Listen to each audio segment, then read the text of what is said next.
Cette tortue marine s'appelle Mitty. C'est une tortue verte de l'île de la Réunion.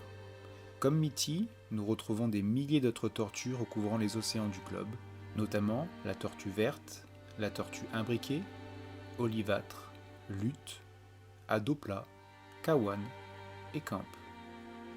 Cela varie selon les espèces, mais elles se nourrissent principalement d'algues, d'éponges, de crabes, de mollusques et de petits poissons.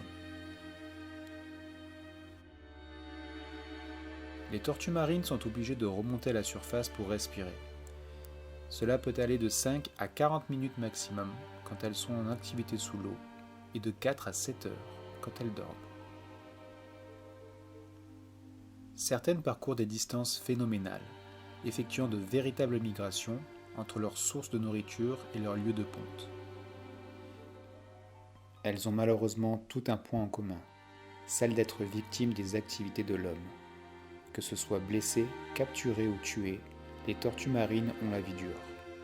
Blessées ou noyées par les filets de pêche, blessées ou tuées par des collisions des bateaux de tourisme,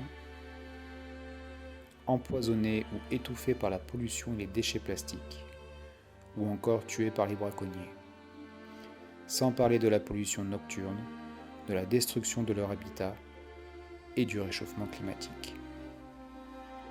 Les tortues marines jouent un rôle très important dans la régulation des écosystèmes marins et côtiers.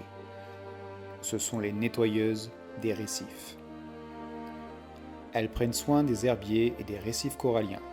Certaines espèces, comme la tortue imbriquée, mangent des éponges et des méduses qui permettent de libérer les coraux et l'accès aux autres poissons du récif de se nourrir. Sans tortues, plus de homards, ni de crevettes, et plus de thon.